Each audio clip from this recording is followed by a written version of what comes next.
fresh. Now, the awesome part is that today is the 4th of January, right? The 4th of January. That means you still have consistently 12 months to make something happen, deals happen, close transactions, right?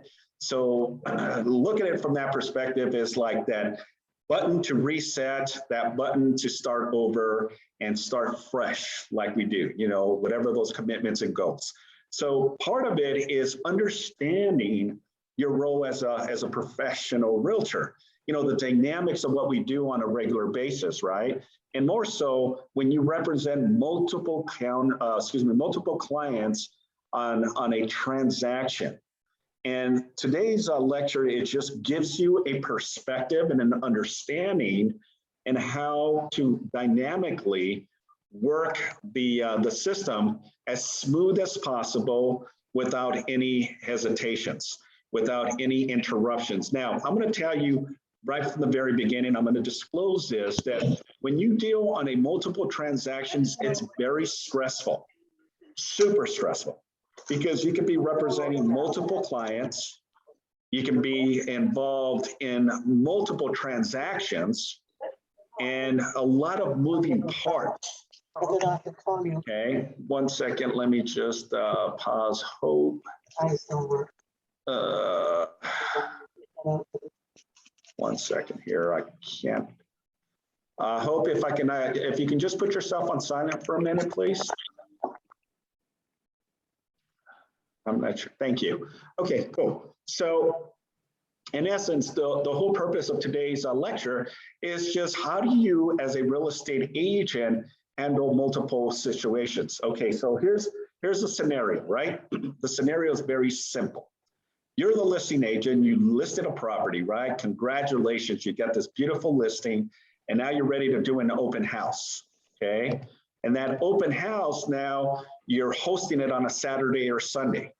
Now your job is to host, open it up, let potential buyers come in and look at and preview the home. What if that buyer that walks into to your open house decides to make an offer and does not have a real estate agent to represent and asks you to represent them on the sale or excuse me, on the purchase of the property? Well, there you go. Congratulations, you're now considered a dual agent, right? Not just you're representing the seller, but you're also representing the buyer on a transaction. Now, let's say that we're going to level it up a little bit more, and now your seller has to find a new property, right? And then your seller now becomes a buyer. And now you're also submitted an offer on a property that your sellers are looking to purchase. And now you're in escrow with that. Now you have not just your escrow, but you also have what we call the uplay, right? The seller's purchase escrow. So now you have what's called 2 escrows open simultaneously. But let me throw a little layer into that. And let's say that the buyer, right, the buyer that submitted an offer to you on your listing is also in escrow with their sale of their property. And their property is out in San Diego.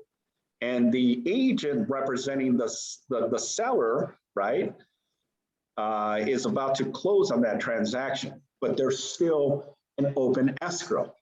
So technically speaking, you have 3 consistent escrows open. The escrow from the buyers on their sale of their home, the escrow that you're currently in with your listing, and then the escrow you're in with your seller, who is now the purchaser on their new purchase. You all with me on this, right? That's 3 transactions, right? 3 escrows simultaneously open. And all of them have to close in order for the other to close as well. Meaning that the buyer needs the proceeds from the sale of their home for the down payment to submit an offer and close escrow on your listing. And your sellers need the proceeds of the sale of the listing, your listing, in order for them to purchase their new home on the open escrow that you have. And if anything happens, delays or stops, it throws the entire process. It only takes one individual transaction to have a delay that now you have a chain train transaction nightmare, literally nightmare, okay? Because you have all these transactions that are open. You got the first escrow open, your current listings open, and then the seller who is purchasing another property. And guess what? The seller on the offer you submitted, they're probably in an open escrow as well, or about to be in an open escrow. How do you navigate the approach to make it as smooth as possible? As smooth as possible.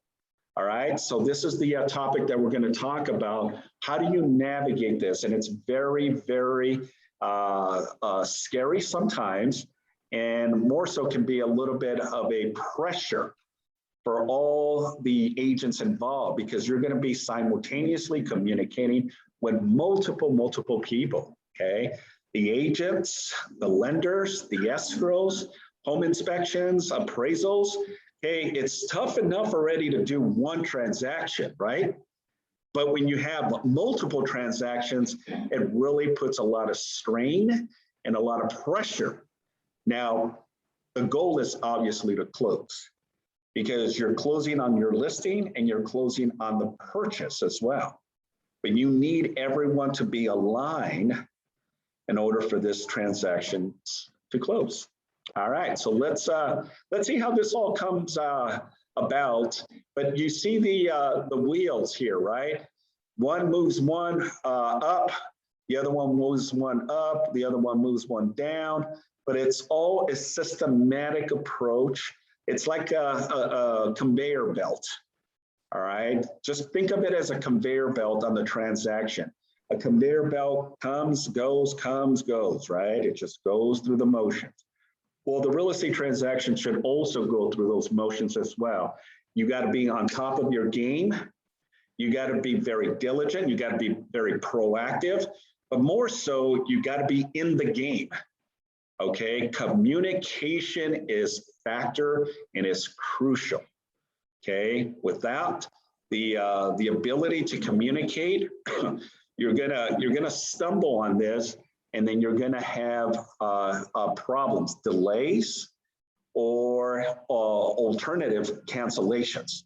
So being on top of your game is very, very important to understand. If there's something that's about to go sideways, you know, make sure that you nip it in the rear immediately and get it back on track, so that way we can close this deal. Because there will be some delays, there will be some time that you need extra in order for this to facilitate. So in looking at it from that perspective in the larger scope of things, look at it as an avenue that you gotta be 2-3 steps ahead of the game. Okay, and do not jump to conclusions, and more so, protecting everyone on the transaction. And this is why contingencies are very, very important, because without the contingencies in place, it's going to either close or it will not close. And what happens if the deal does not close, and now you got to go to backup plan number B, right? Where now you have to pull out of one escrow and then try to find another buyer that you can put in escrow. So there is still a consistent in order for you to close on time. Can it be done? The answer is yes, but it has to be done on a practical, efficient, and really fast response in order for it to happen. All right. So, and again, if you have any questions, by all means, please raise your hand, or just say, hey, Simon, I have a question. So what is a chain transaction? Multiple transactions linked together. If one falls off the track, the other is likely to fall, right? No difference. A train is a train, right?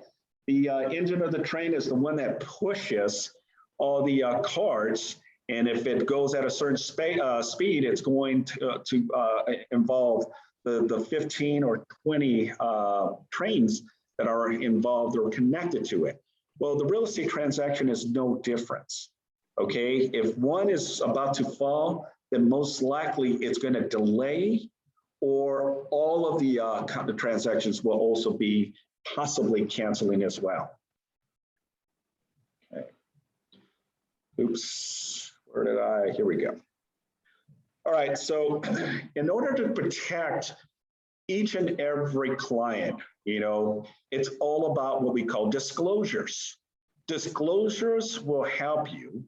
And when you do not disclose a certain parameter or a certain situation, now you're bound by liability.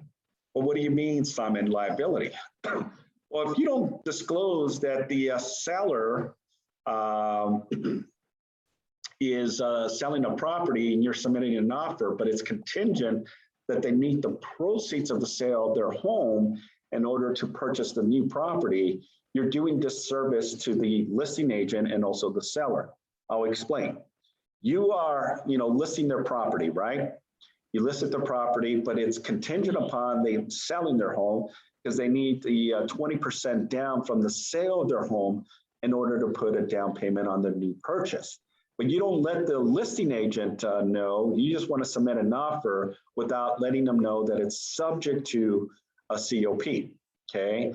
And then the seller accepts your offer, indicating that there is no contingency of sales of buyer's property.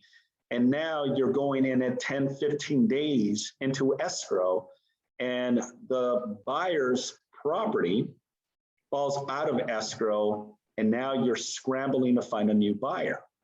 While you're in escrow on the seller's new purchase, and you did a 30-day escrow, 15 days in, you thought, well, it's slam dunk, we're going to be able to close on this in an additional 15 days. But now on the 15th day, the buyer backed out because maybe the request of repairs was not satisfactory to the buyer. And then the buyer decides to back out of this deal. And that can happen. But if you did not disclose this to the listing agent, then you're putting yourself in a very, very volatile situation and can possibly cause a liability, because they probably wouldn't have accepted your offer if they knew that you had to sell your client's property or at least close on your client's property. How do you protect your client? Well, this form right here, the COP, is the one of the most complicated CAR forms, and it is, and it isn't. And what I state that is, every agreement that the California Association of Realtors has specific rules and regulations and why you use that particular form. Well, this form, the COP, is rightfully for that purpose to protect all parties and all interests in the transaction. Because as earlier, the slide of the train transaction, when you're on a multiple transaction, the last thing you want is to delay, or the last thing you want is for all these transactions to fall apart because you are not disclosing the fact that your client must sell their property in order for them to purchase the new property. Excuse me. And a lot of agents, unfortunately, I see do this, and now they get themselves in a situation. So in the paragraph, it specifically stipulates the importance and the understanding of what the role is and where you are with your clients. And it's really a disclosure, okay? It's telling the seller and it's telling the listing agent, Mr. Seller, Mr. or Mrs. the listing agent, we're submitting an offer, but it's subject. So what is a COP? COP consists of contingency on buyer's replacement property. That's what the COP stands for, contingency of sale of buyer's property. So They don't include the S, but it's the verbiage right here. Okay, contingency for sale of buyer's property. Okay, the buyer who submitted an offer, they have to sell their home in order for them to pull the down payment, the proceeds, the net proceeds from their sale in order to be able to buy maybe a larger home, or maybe they want a smaller mortgage payment and they're putting a larger down payment, okay? But they need the sale of their existing home in order for this to happen. Otherwise, they probably wouldn't qualify. I have a question. If they didn't have a full down payment. Yes. What is your question? Sometimes, like when you go to the websites to see the houses, it says contingent. What does that mean? Well, I mean, there's many contingents. Can you be more specific? What is Because I don't even know what. Okay. So no, because yeah, like on the house it says contingent. Okay, so again, yes, most of your properties are going to be considered contingent, meaning there has to be a contingency period in order for the buyer to move forward or not moving forward. That's what we call contingencies in place. Now, the buyer has several contingencies that help the buyer from jeopardizing and ultimately forfeiting or losing their earnest deposit. And these contingencies, I consider them as walls. Okay, so think about it. Let's say that this is the deposit, right? The deposit is $10,000. Okay, and every contingency is there to protect the buyer's interest of that deposit. So these contingencies are walls, and the seller is right here, right? The seller's here, these walls of contingencies, and then the buyer's deposit is here. Every time a buyer releases a contingency, that puts the seller closer and closer to retaining some, if not all of the deposit in escrow, okay? Once the buyer releases any and all contingencies, then the buyer is exposing their deposit. And if the buyer does not perform on a timely manner or decides to cancel, then the seller may go after some or all of the deposit, okay? That's what a contingency in place is, okay? Is this a condition put by the seller? No, the contingency is in the purchase agreement. The contingency is clearly defined in black and white on the purchase agreement. And on the purchase agreement, and I'll show you the new RPA after our presentation, but the contingency is a layers of physical inspections, appraisal, loan contingencies, okay? And it can be a series of seller's disclosures, including, you know, city permits, HOAs, easements, encroachments that need some clarity and clarification before the buyer releases that as a condition. Or maybe it's the what do they call it? The occupancy certificate, meaning that like a new construction, they're still waiting from the city, the county, the certificate of occupancy, allowing the new purchaser to be able to move into the property. That may be as part of a condition. And if that's part of the condition that both mutually agreed by the buyer and the seller, and the buyer does not release that, then you're not really exposing the buyer's deposit.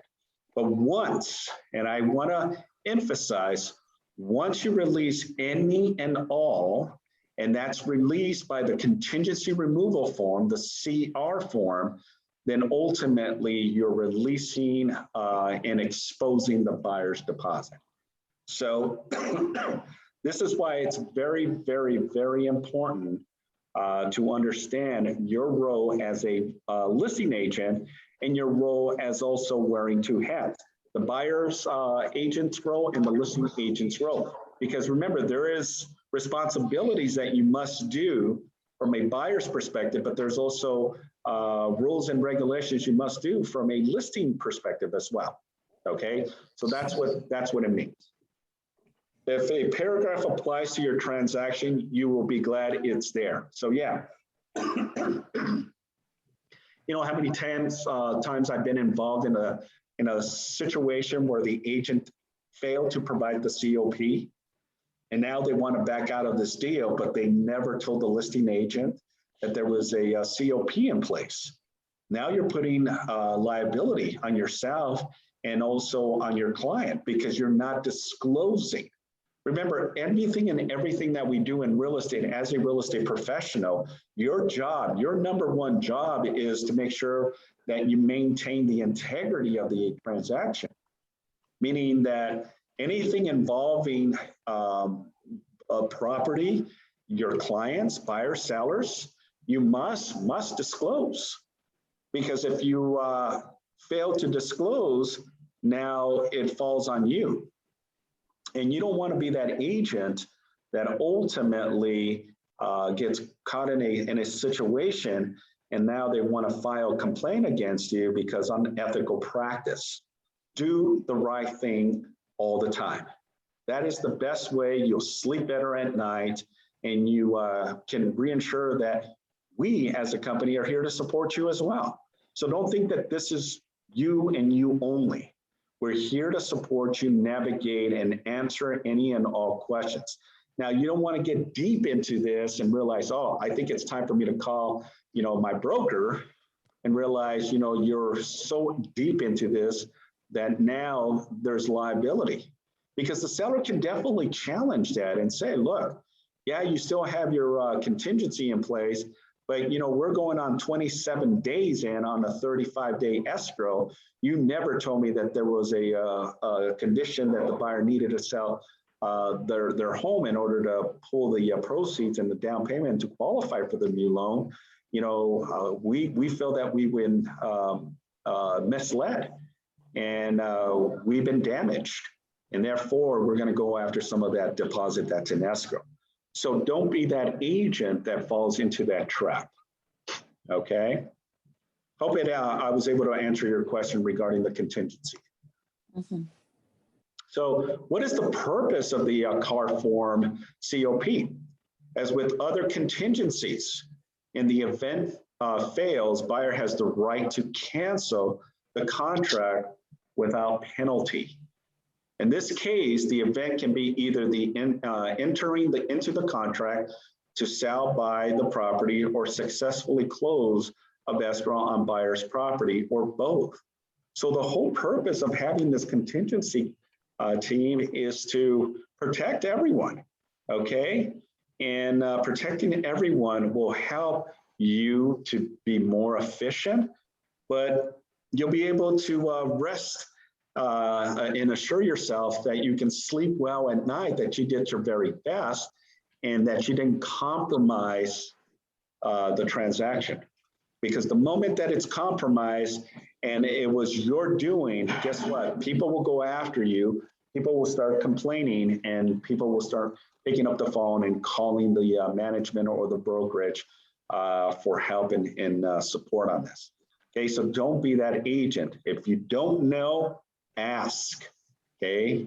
We have all the resources here to help, but this COP is one of those elements that you have to understand when you are dealing on a multiple transaction.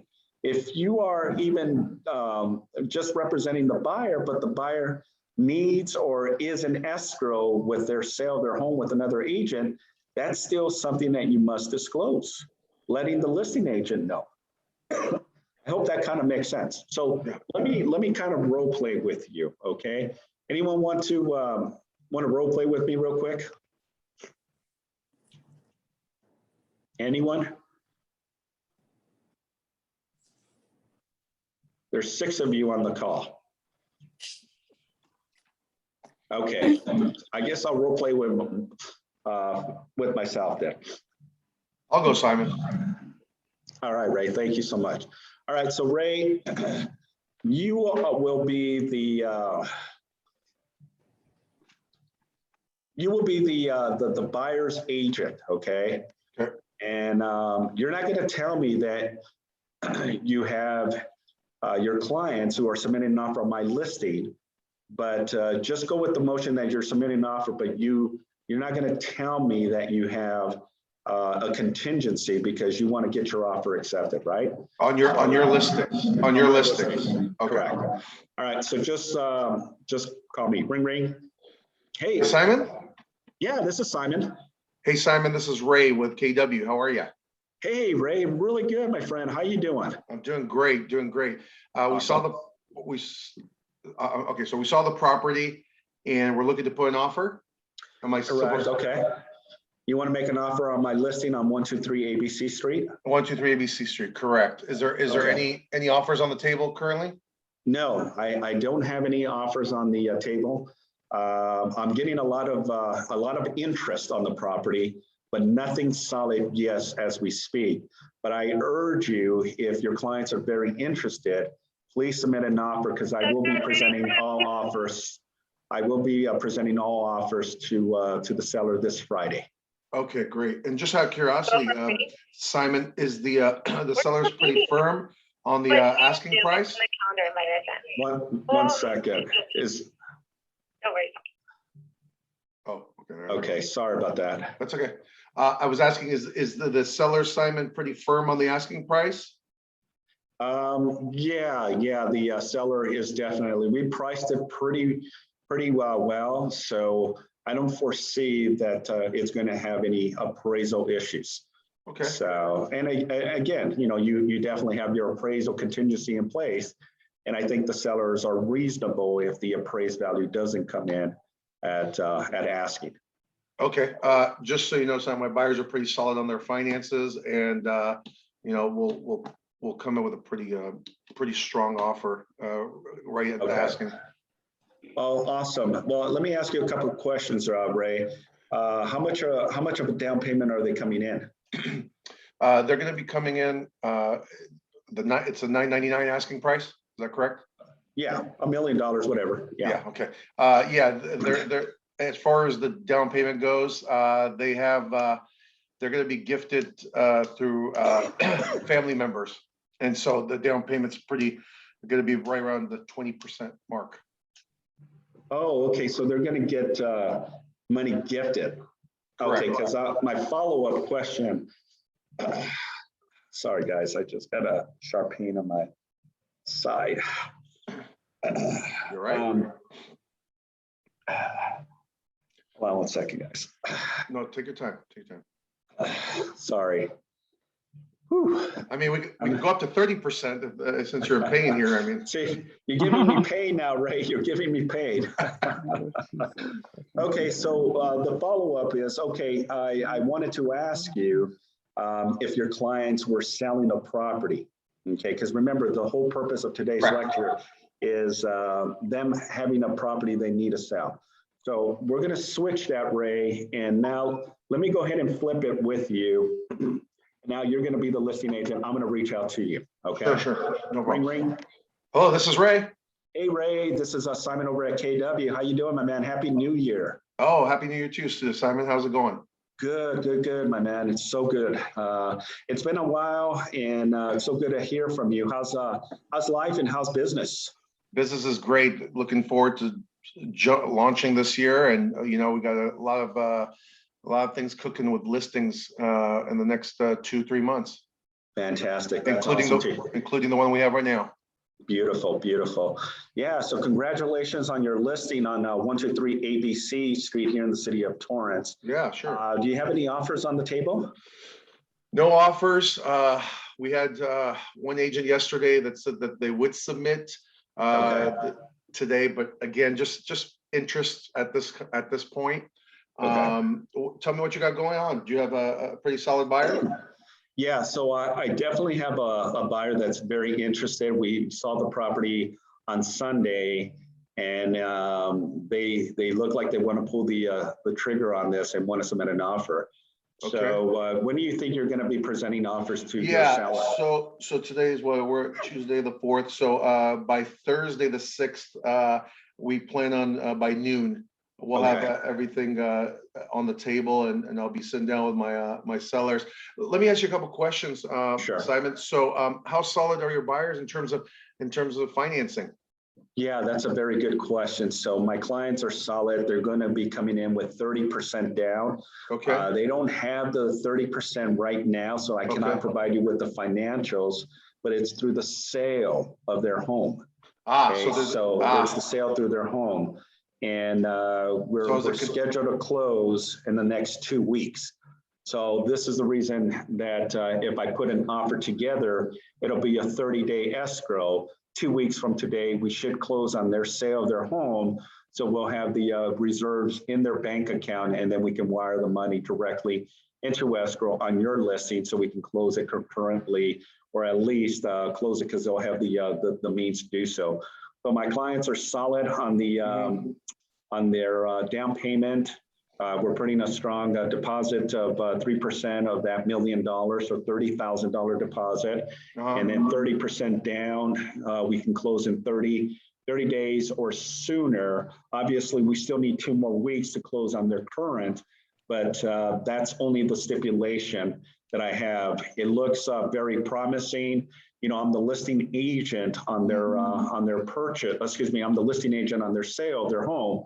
And I'm in constant communications with the buyer's agent who are purchasing my client's home.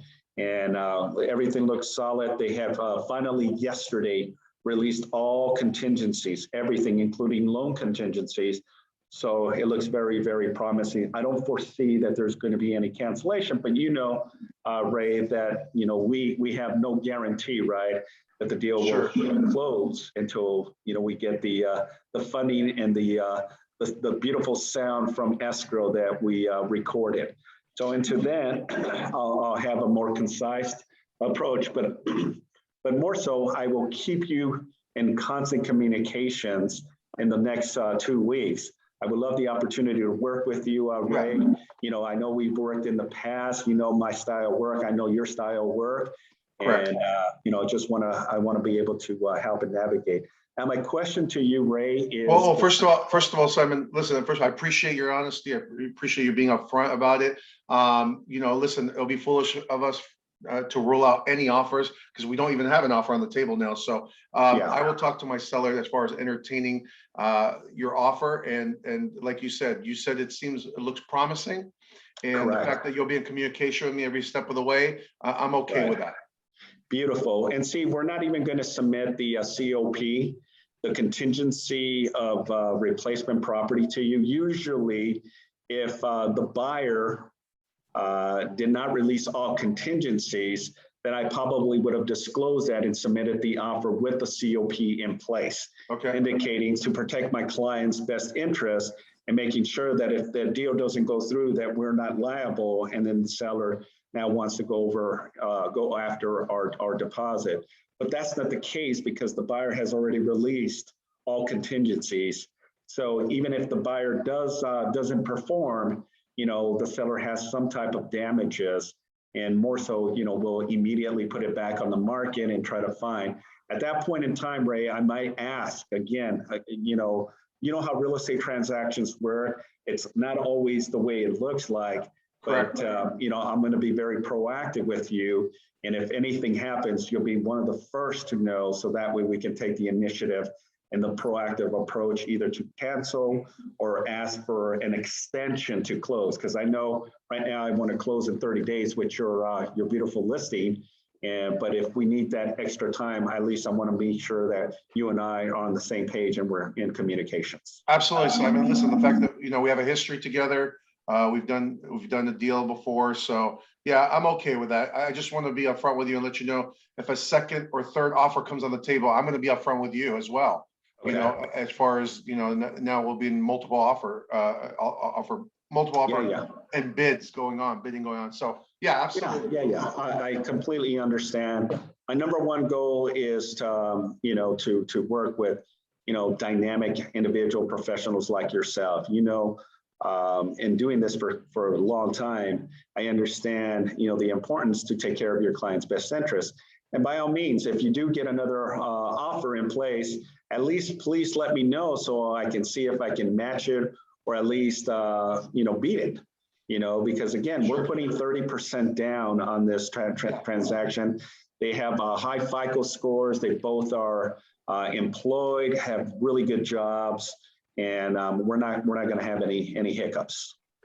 Sounds good. Bribery also works with me too. A couple of good restaurants I like, but yeah, we'll talk about that later. You got it, my man. Well, once we close the deal, we'll make sure to celebrate. All right, Ray. Well, thank you very much for all the information. I look forward to working with you. Be on the lookout. I'll confirm with a text follow-up indicating that I have submitted an offer. Okay, sounds good. Okay, cool. Awesome. All right, cool. Thanks, Ray. So there you go, guys. I just had a candid conversation, trying to get some information, but positioning myself, even though, I have a buyer who still needs to sell their home and they're still in escrow and they still got 2 more weeks. But I kept it very transparent, right? I kept it very open in dialogue with Ray, because I want to make sure that we're both on the same page. If I need that extra time of an extension, at least I have that relationship with Ray to grant, or at least give me the opportunity to have that conversation with his clients to grant us an extension, because we're kind of delayed a little bit on the buyer. So again, the big picture is communication, team. Communication will solve a lot of your headaches. Lack of communication is what we see the problematic files, and now where people are upset, people are now sending these nasty emails, and now you have to get your broker involved. Okay, so let's continue. So breaking down the components to the COP. So rather than look at the COP as one difficult form, let's break it down into pieces by piece, okay? See how the components part makes the contingency work. So on paragraph 1, it identifies, and I'm going to show you a sample of the COP in a minute, but it identifies the contingency. Section A is a 2 contingency entering into the contract for sale of the buyer's property and close on sale of buyer's property. Options for entering into the contract only is paragraph B, and option for closing escrow only, paragraph C. If a contingency is close of escrow only, buyer must provide proof of property already in escrow. So what it has there is it's really just painting that picture to the listing agent, okay? Just like if I was going to submit an offer subject to buyer contingency in place, then I will provide that form to Ray. And then Ray's responsibility is now to receive the offer, but also to receive the COP. And Ray's now responsibility is to his seller. And then he's going to present that to the seller saying, here's an offer, a strong offer. They're putting a large down payment, but it's subject to the buyer closing on their sale of their home in order to purchase your home, Mr. and Mrs. Seller. So part 1 says, what is the position of the buyer? Is the buyer in escrow or not in escrow? Is the buyer listed the property or not? Because can a buyer submit an offer, guys? Can a buyer submit an offer and not even have their property on the market yet? The answer is yes, they can. But, is a listing agent going to accept that? Well, it depends. If you don't have any other offers, and this is an offer that came in, but it's contingent that the buyer puts the property on the market, excuse me, then I'm going to be asking a lot of questions. I'm going to be asking Ray, well, Ray, what do you plan on putting the property on the market for? And I'm going to do my own comparable market analysis. I'm going to do my own CMA to make sure that he prices the home correctly. Because I'm not going to gamble on him and his clients If he's going to submit an offer, but it's subject to the buyer selling their home, but the property is worth 800,000 and he puts the property for $1,500,000, he's not being realistic. That listing will never get any offers, and it's going to sit and sit and sit, but it's also going to delay my escrow as well. I'm not in the babysitting industry, right? Our job is to sell deals, sell the homes, and go on to the next one and the next one. So I'm going to be very proactive, and I'm going to be having conversations with Ray and asking specific questions. Ray, well, what are you planning on listing the property? Can you give me the address of the property? And I'm going to do my own comparables. Well, Ray, I think at $1 million, you might be a little too high. But if I see that he priced it at or just below, market value, then I know he's probably going to get activity. And then I'm probably more comfortable accepting his client's offer because I know it's going to sell. Now, the escrow is always going to be a little longer because remember, the buyer still needs to sell their property, and that's a 30-day escrow.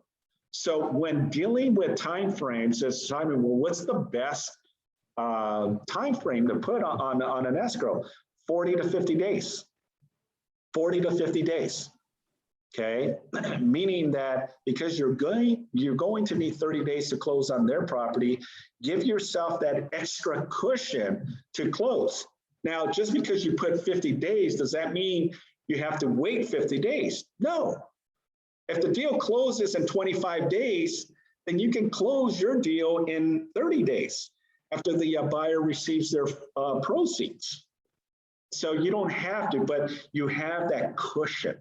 You have that buffer, right? You have that time frame in order for you to close. Or you can put a stipulation in escrow saying something to this in writing. It's subject to buyers, excuse me, buyers closing their home and concurrently on their new purchase. So meaning the deal closes, proceeds get wired to from one escrow to the next escrow that they're in, and then they close concurrently. I've seen where it closes back to back. Okay, now sometimes that's very difficult. You have to really calculate on a back-to-back transactions. Can it be done? Yeah, but it's strategizing, right? And making sure you're on top of it. Buyer closes, and then you immediately, instruct the escrow to wire the money into the new escrow, so that way the new escrow can start their proceeds of calculations, and then ultimately start the recording as well. And I've seen where it closes simultaneously. Very far and few, but can it be done? The answer is yes, it can. Okay, but I'm just giving you some elements here in how you can approach this. All right, paragraph 2 of the contingency to enter into contract. Okay, right now, buyer has 17 days to enter into contract, meaning this is a contingency. Okay, so if I submit an offer, right, but it's subject to COP, okay, meaning that it's subject that I need to sell my property. So it's no difference in the conversation I had with Ray. Ray, I'm going to be submitting an offer, but it's subject to the buyer closing on their sale of their home. Okay, but the form itself, the COP form, has also a contingency that protects the seller that's going to accept this offer. Because again, you don't want to drag this for months, right? You don't want to be in a transaction with me without any timeline or an expiration date. Because that can go forever if you didn't list the property correctly, right? As I mentioned earlier, you list the property $1 million, but it's not worth $1 million, it's only worth 800,000. But I didn't do my due diligence and help to try to see if it's even worth even accepting your offer. Because again, I can explain all this to the seller. It says, Mr. and Mrs. Seller, I got an offer from Ray, but it's subject that they need to sell their property. But after doing the comparables, he lists the property way over. I don't foresee that he's going to get any offers. It's up to you if you want to accept this. and then put a time period. And after that time period, if he does not perform or release this as a condition, then we have the right to cancel or not even take or accept the offer until he sells his property. And then now they can come in with a clean offer without that COP, okay? But the buyer has 17 days to enter into contract, meaning that part of the stipulation on the COP is 3 components: for sale, in escrow, or sold, okay? So buyer shall provide to the seller what the buyer's position is, okay? Is the property about to get on the market? Maybe it's not on the market yet, or no, the property is in escrow. They're in the process of closing. We only have 1 week left before they close, or the property sold. The money is in escrow, waiting to be wired to their new escrow. So these are very, very, very important elements of where you stand, because option A, option B, and option C will determine how fast you can close. Because if Ray submits an offer, but they're on option A, well, it may take a little longer because uncertainty on how the market is right now, right? We don't know how the market is. And if he didn't list it correctly, or the property is in bad condition, no one wants to submit an offer, then it's not going to help me because the buyer needs the proceeds of their sale. Then the section option B is they're in escrow. Well, I'm going to be asking Ray, okay, so you're saying you're in escrow. Tell me a little bit more. How long are you in escrow in? Okay, 15 days, all right. Has the buyer released all contingencies? Buyer has released all contingencies except the loan.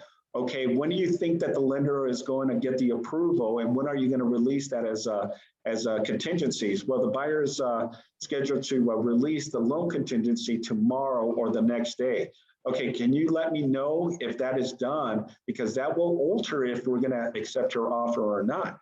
You got to be active and proactive and ask a lot of questions, okay? Even though, excuse me, even though you're not part of that transaction, you sort of are, meaning that Ray has his clients, he has his buyer's agent that he's working and facilitating, but I don't know how that relationship, I don't know if Ray is having good dialogue with the opposing agent who submitted an offer on his listing, who is a seller's, and then he transitioned to them as the buyer who now submitted an offer to my listing. Okay, this is the multiple chain transaction. So I'm going to be very direct with Ray. Well, Ray, tell me how long you've been in escrow. Okay, 15 days. Beautiful. Has the buyer released all contingencies? All of them except loan. Okay, what is loan contingency? Well, they got 2 more days. Okay, how's the loan? Do you foresee any problems? No. Do you mind if I have the lender's contact information? Okay, wow, okay. Well, yeah, I don't see a problem. See, if there is a problem, and you're going to know immediately there's going to be a red flag. And if Ray says, no, I can't provide you with a lender. Okay, then I'm going to ask why. Why can't you provide me with the lender's contact information? All I want to know is the buyer's good to go. The buyers were submitting an offer on Ray's listing. Okay, I want to just be proactive because I don't want to delay this.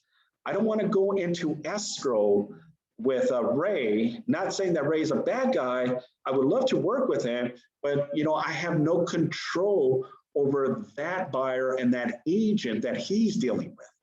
And I want to know as much information so that way I can position myself well, so that way it closes concurrently as smooth as possible. That's it, guys. Okay. And then obviously the option C is sold.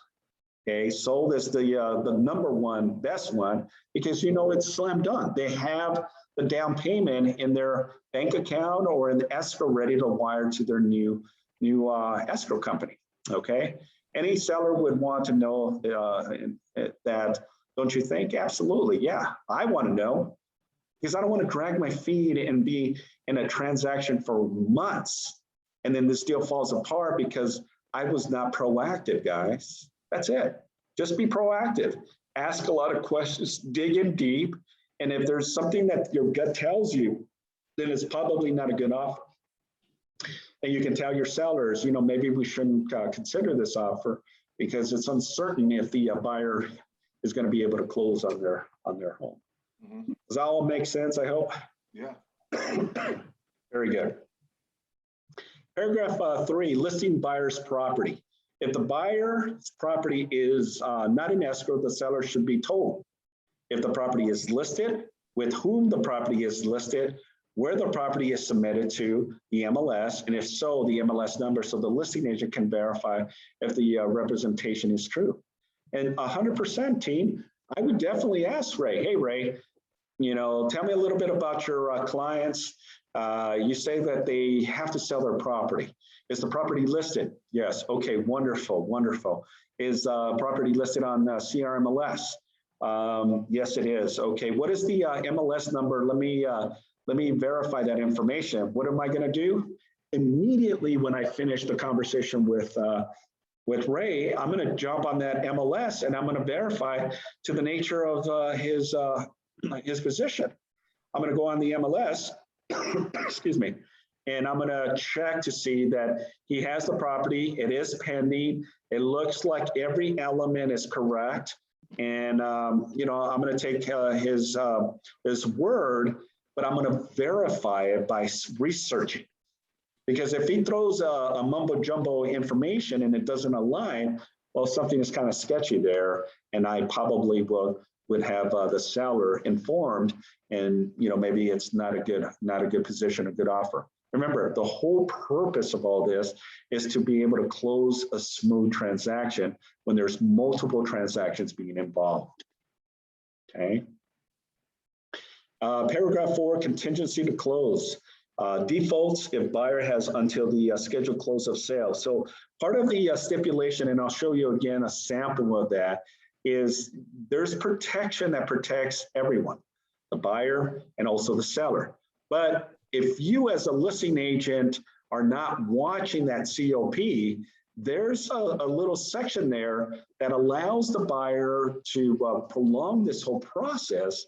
And there's nothing that the seller can do is if you did not counter this as part of the condition, okay? And I'll explain that in a few minutes. Paragraph 5, keeping the seller informed. The buyer must tell the seller about any change to the sale of the property, prove to the seller that the buyers have removed all contingency. That's part of the stipulation. They cannot hide it. They cannot say, well, I can't disclose that. I can't tell you where the process is right now. Baloney. Look, we're open and very transparent. You know, we're not going to be hiding, you know, tell it like it is. If there's a delay, there's a hiccup, tell me, what is the delay? What is the hiccup? I need to know this so that way I know how to approach the conversation with the seller. Simple, very, very simple. Okay, if I get any hesitations, then I'm gonna let the sellers know. Look, I'm getting hesitations from Ray. I don't think they're telling us the whole story. You know, what do you want to do? And now we can press upon, you know, expediting the process to either perform or not perform, so that way we don't waste precious time. And if the buyer is not going to be able to perform because their deal is falling apart, then at least we know we cancel, put the property back on the market, or go into a backup offer and problem solve. The seller should not just have to take the buyer's word, 100%, okay? Just because the buyer says, oh yeah, everything's gonna be fine, I am not gonna take that. I need verification, I need proof. Okay, where's the proof? Show me the proof.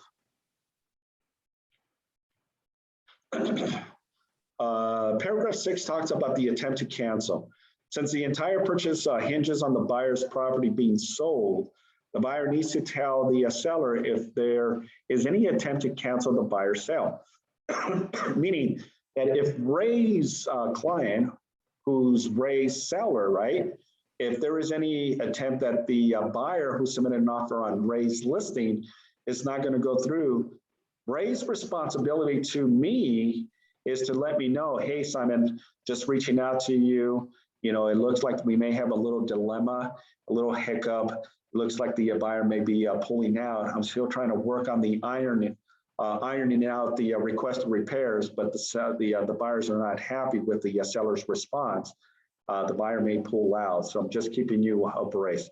Well, Ray, thank you so much. I really appreciate you bringing it to my hand. I will relay this information because now it may delay the process because now he may have to find a replacement buyer to put back into escrow. And he was in escrow for 2 weeks. That's 2 weeks we lost.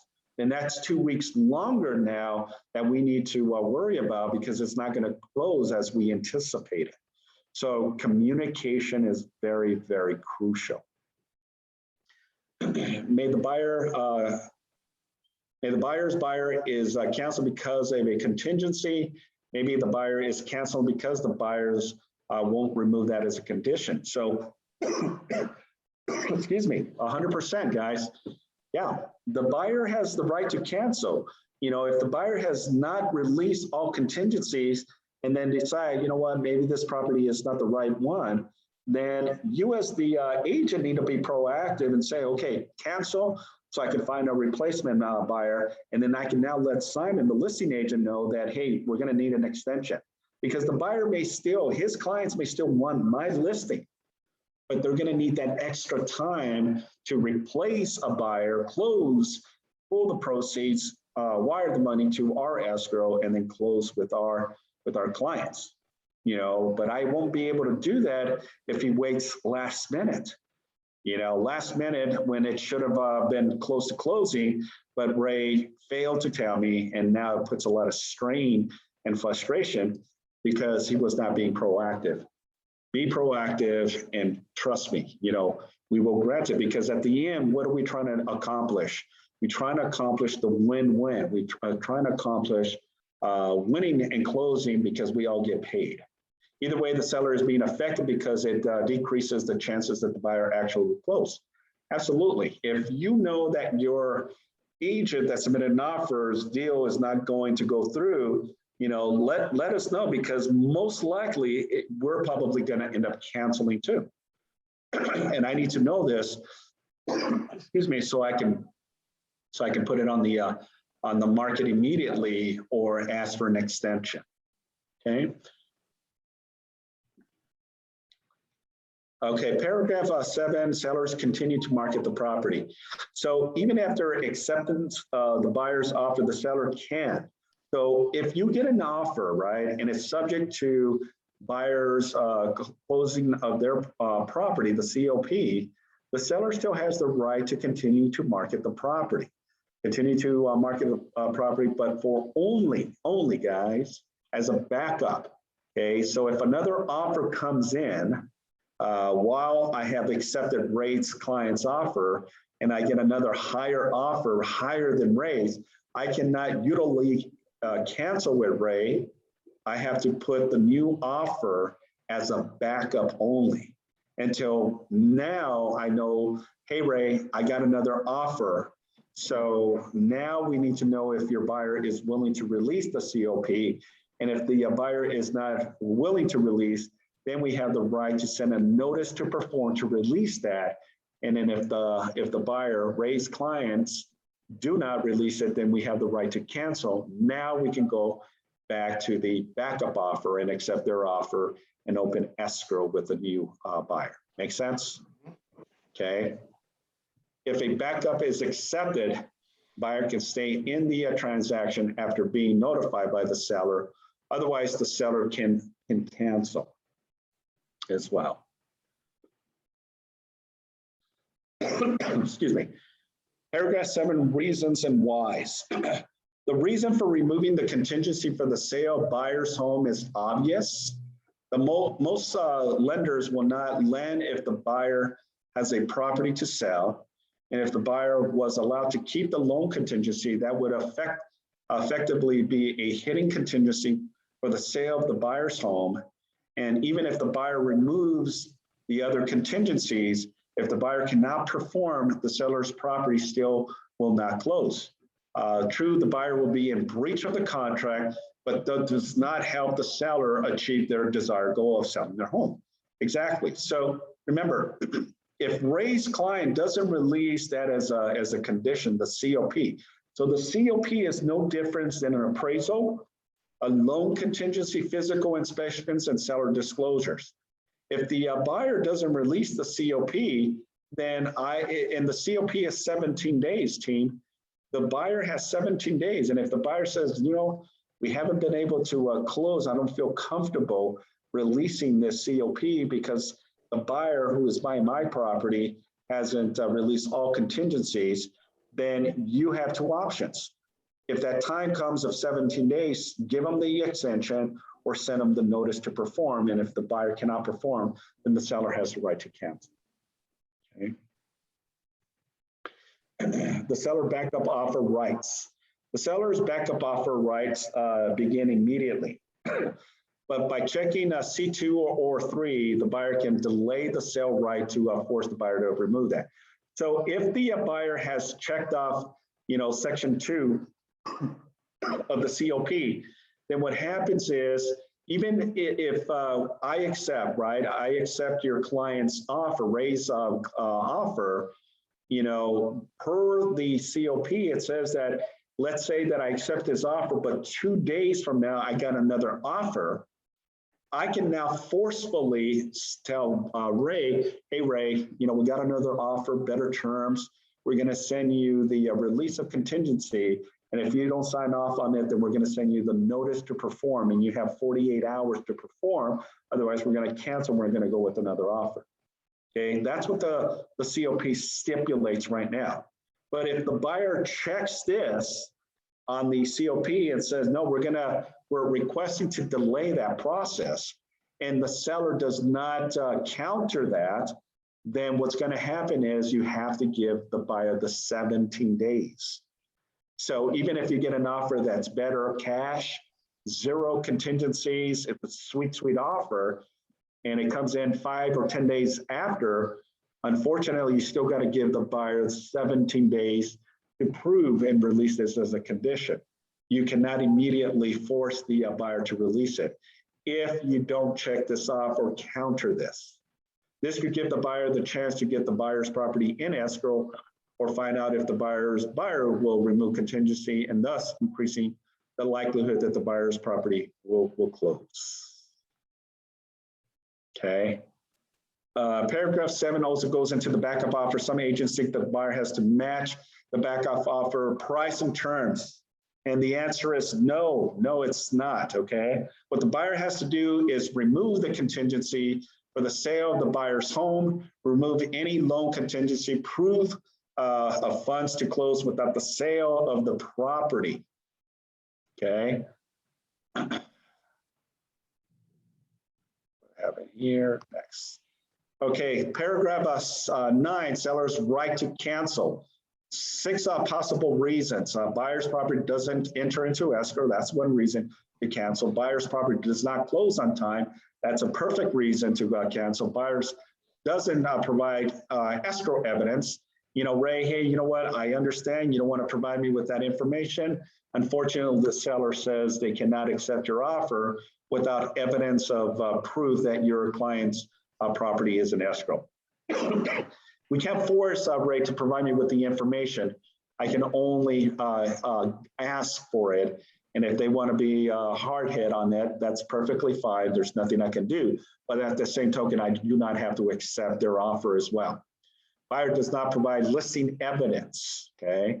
If they don't provide me, because I can ask, look, show me the proof that you are going to list the property as proof, because I'm not going to accept your offer, Ray, until I know that you're going to sell their property, or at least guide me to who the agent is going to list their property.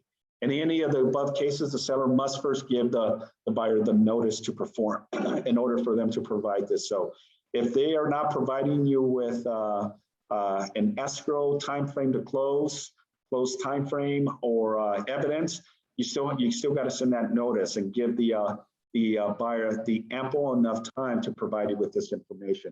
Otherwise, as with the 48 hours of the notice to perform, the seller has the right to cancel. Buyer does not have to remove a contingency if seller accepts the backup offer and the buyer's property is canceled. We're almost done, team. Buyer's chance to back out. The contingency gives the buyer the right to back out. Buyer has 3 chances to do so. If the buyer's property does not close escrow, if the buyers cancel, if the buyer's property does not enter into escrow, buyers still may be able to find another buyer and close seller's property on time and difficult but possible. Rather than to continue to spend money on a purchase, the buyer has the right to back out of the deal.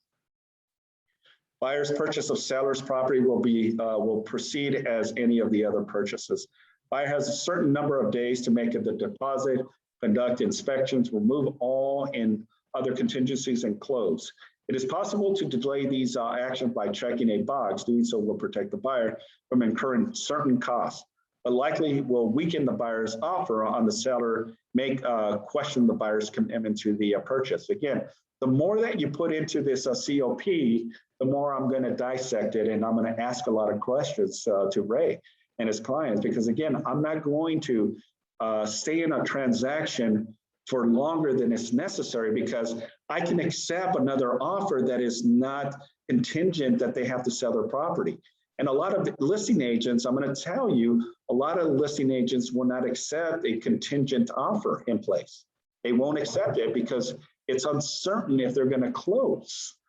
Okay, that's why if I get 5 offers non-contingent and 2 offers contingent, I'm going to say, Mr. and Mrs. Seller, we have 5 non-contingent, and then I have 2 that is contingent.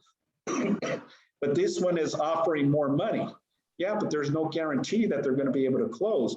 I'd rather go with the reinsurance and the guarantee, or somewhat guarantee, that they are going to be able to close because it's non-contingent. You see where I'm going with this? But the seller can still accept one of the 2 offers and says, well, you know what, I'm going to roll the dice, I'm going to gamble on them, I'm going to shoot that they will close on their sale so that way they can buy my property. I need that extra time anyways because I still need to find another property. So it may be a win-win. So depending on how you see this, team, is the best approach. You got to think outside the box, okay? That's all I'm saying. Think outside the box and be proactive in your approach. Simon, Yes, sir. Question. Would you put one of those 2 uncertain offers as backup offers? Absolutely, yeah. I mean, Absolutely. you mentioned you have 5 solid, I mean, you have 5 offers on the table that are non-contingent, so. Right, yeah, absolutely. Yeah, because what if this contingent offer is a solid and they're giving me another $50,000 more because they want the property and they're willing to bend backwards, then yeah, I can utilize them as a backup, because remember, they can be on a backup into my escrow, and in 17 days or less, I can be falling out of escrow, but I still have the buyer who has a contingent in place, right? But they're already 17 days in on their close of escrow on their property. So I'm going to be now reaching out. Hey, I know it's been 17 days. Where are you at? Oh, we're solid. The buyer released all contingency. Wonderful. As soon as I cancel with this one, we'll open escrow and we'll close. So there's win opportunities with that. Yeah. To better understand the car form COP, take the paragraphs 1 at a time. Consider how each affects your buyers and your sellers. Possible events and consequences have been brought out to the standard form committee over many years. And if you've been attempted to write your own clause in the past, hopefully this presentation can convince you not to do so. So basically, don't modify, don't add additional information, and just stay with the black and white of what we already have. They're there to protect you, your clients. Don't modify, don't strike, don't delete. It just makes it a whole lot more complicated. Okay, so part of being a member of the California Association of Realtors, there's additional resources. You know, you confront contingencies, contingency removals, and then there's videos as well. Okay, all right, so let me go ahead and produce that. And let me go down to this. I'm going to show you a sample of the form itself, team. Bear with me here while it's loading.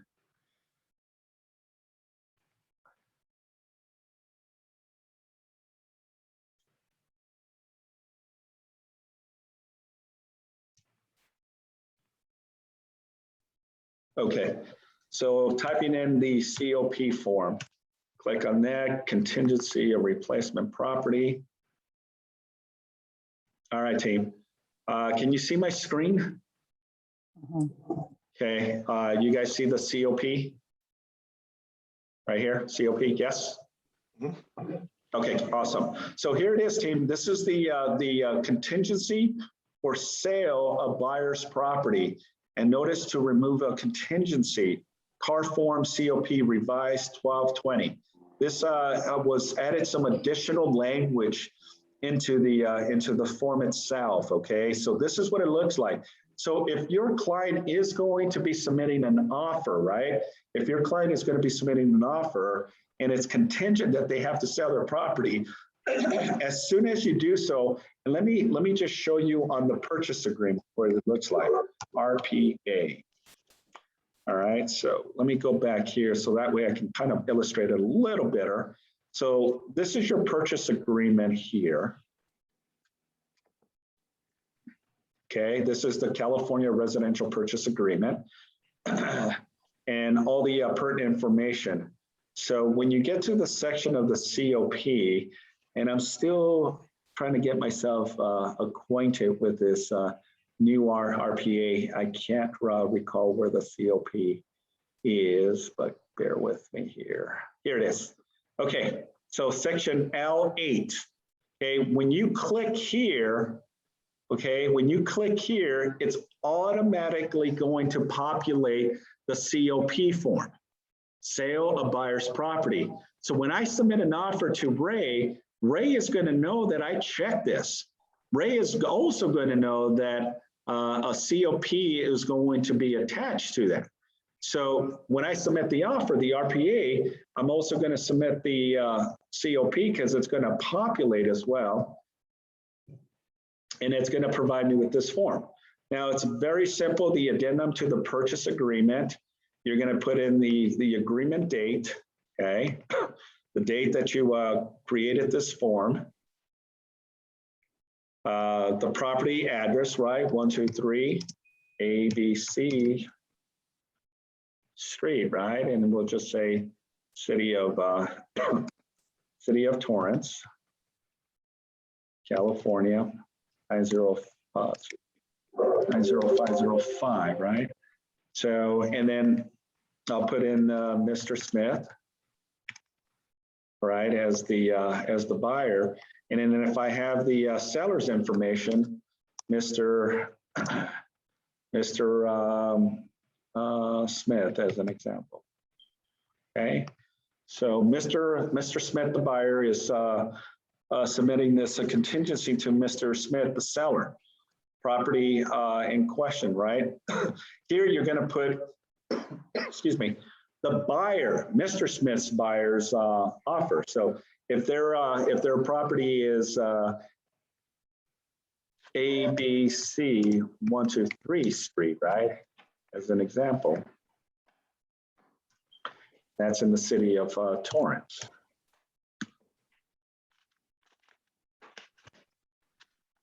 Okay, so you get the elements to it. So I'm disclosing to the seller, right? The seller that, I have a property in question. Now, this is where it gets very fun and exciting, and this is where a lot of the information goes into place. It's very specific. So here it says buyer's property is contingent. The agreement is contingent upon one, B, only entered into contract for the sale of buyer's property, only the close of escrow of buyer's property. So what is the one or the other? Is it only entering into the contract for sale or only the close of escrow? Okay, so one or the other. If you check off C, then buyer's property is already in escrow with escrow. Let's just say escrow South Bay as an example. Okay, and then whatever the escrow number 1, 2, 3, 4, 5 is an example, right? So I would get the escrow company, and then I will also get the escrow number as well. A copy of the contract for sale property, at the contract information, escrow for sale, collectively escrow copy of evidence and attached to this contingency of replacement property for, or will be delivered into a seller within 2 days. So if you check this off, then what you're telling the listing agent is that we will provide you, evidence of the escrow within 2 days, okay? Or you can modify it, so not 2 days because it's the holidays, but we'll do it in 5 days as an example, okay? Now, part 2 says buyer entering into contract for sale of buyer's property. If if 1A or 1B applies. Seller You have a question? Yes. Yes, sir. All right, I'll try to take the lead, but there's a lot of noise in the background, so I'll see if I can, Hey, Ray, you're on, can you mute yourself? did you want to do the 603, which includes the Right. realtor action fund and the housing affordability or without it? 1 second here, guys. No, I don't. Okay, sorry about that. All right, so buyer entering into contract for sale of buyer's property. Buyer shall have 17 days after acceptance to enter into contract for the sale of the buyer's property. Buyer the earlier of 1, the time specified, or within 2 days after buyer entering into contract for the sale of buyer's property, buyer shall deliver to escrow evidence that the seller and escrow holder, okay? Listing and the MLS status of the buyer's property. Again, this is all information that you're disclosing to the listing agent if you're submitting an offer that is contingent that the buyer has to sell their property. Okay, within 3 days after acceptance, sign a listing agreement. Okay, and who's the listing agreement? Well, that can be Keller Williams, right? Keller Williams Realty, as an example. You're going to list with Keller Williams. Buyer's property is or will be submitted to the MLS. Buyer's property is located, or buyer's property will not be submitted on the MLS. Okay, so what you're doing is just disclosing this information to the listing agent. Close of escrow property, if the property is closed. If checked no later than 5 days. Okay, prior to close, scheduled close of escrow, seller's property. Once buyer's property closes, buyer can no longer use this as contingent to cancel this agreement. So you, excuse me. So you got to understand your position in your role. The status of the sale of buyer's property. Okay, buyer agrees to keep seller informed of the status of the transaction within 2 days. Cancellation of buyer's property.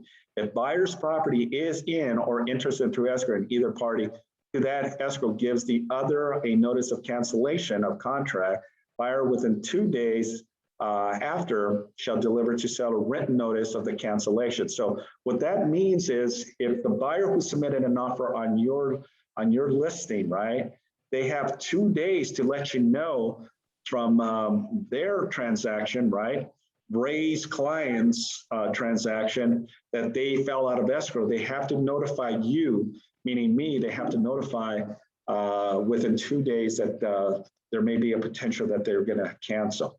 So that way you know how to position yourself. Backup offer and seller right to require buyer to remove contingencies or cancel. Okay, it's pretty self-explanatory.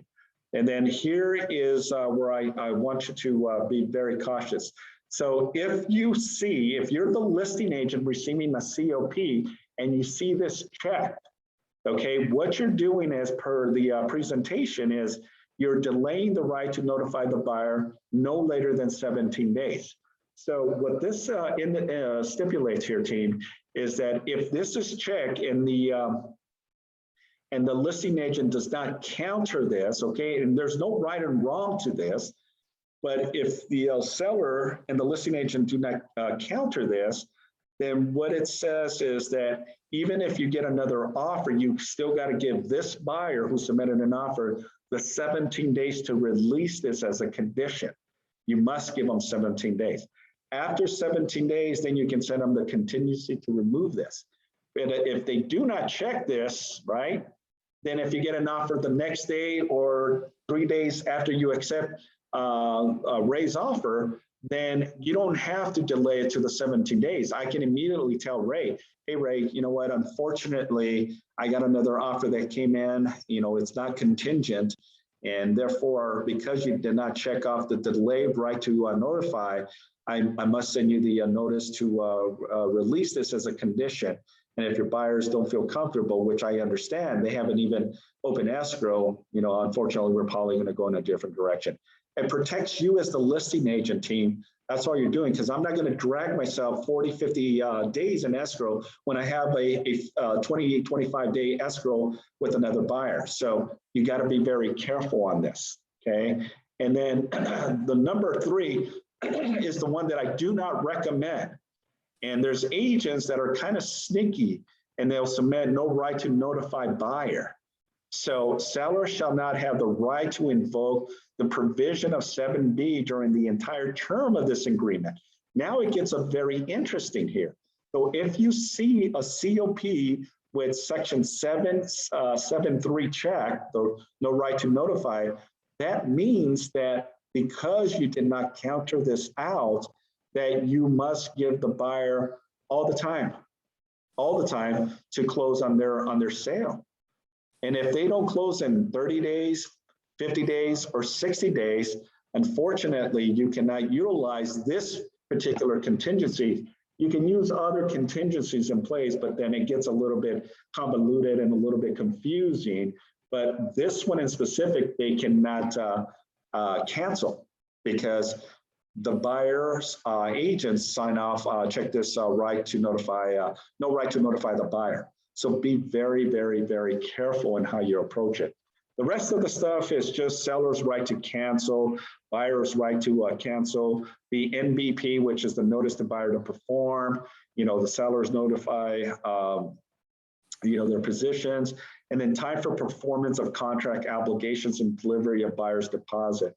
So 11.8 says that during the time period in the agreement for inspections, contingencies, covenants, and close of escrow, and other obligations, including those in the addendum, shall begin as specified in the agreement on or on the day after buyer delivers to seller any of the following: escrow evidence for buyer's property or buyer's election in writing signed by the buyer to begin time period, or buyer's removal of this contingency for the sale of buyer's property. So this is a very interesting paragraph here, because again, on the day after buyer delivers to seller any of the following: evidence of buyer's property and buyer's election in writing signed by the buyer to begin the time period, buyer's removal of this contingency for sale of the property. So if they check this off, then it definitely allows that time frame to disclose. And then last, buyer's deposit shall be delivered to escrow with the time specified in the agreement or within 3 business days after buyer delivers to seller any of the following: escrow evidence for the buyer's property or buyer's election in writing signed by the buyer to begin the period. So what this basically says is that right now the buyer, let's say that Ray's client submits an offer, they're under no obligation to submit a deposit until they're in escrow. And once they're in escrow, now you can put an the deposit in escrow. Now, I caution you that you know, you want to be very clear and concise and understand, you know, the position, because based on this, the buyer doesn't have to put the deposit, but then you want to put stringent conditions and time periods in order for this buyer to perform. Instead of giving them 17 days, look, we'll reduce it to 10 days. If you think that your client is solid with their sale and that it's going to look like it's going to close, then, you know, you can gamble with the opportunity that you can close and not use this as a condition. Now, a lot of listing agents, as I mentioned earlier, will not accept COPs because they're afraid that the buyer is not going to be able to close, and therefore the seller is going to be dragging their feet for months. Okay, and that's the reason they choose not to accept the contingent buyer. Okay, sometimes contingent buyers are great, and maybe it's the only offer that you have in place. Okay, but I hope that kind of answers and helps you understand the elements to the COP and the train transaction that you can be involved in. Okay, any final questions before we finish it off? No questions. Good learning, Simon. It's a lot of information, team, Details. and I get it. And I'm here for you if you have any specific questions or there is something that you didn't understand. By all means, the best way that I can tell you to learn this is get the form, read it, reread it, and then reread it again, and then you'll get an understanding and things will get into place, and you'll have a better understanding in how it works. And you can always reach out, to your respective broker as well if you have any additional questions. With that, also, you can go to the California Association of Realtors legal hotline, and you can speak with the legal team as well and ask them specifics regarding this form as well. Okay. All right. Any other questions? Beautiful. All right, team. Well, I sincerely apologize for going a little over the time. I usually try to condense this in about an hour. A lot of information. So I'm glad I was able to provide you with this info and understanding of the contingency in place, and just give you a clear, concise approach on how that works. All right. Thanks again. I really appreciate you all, and I'll see you on the next call, guys. Thank you. Thank you. Okay, Simon, thanks. Thank you. Yeah.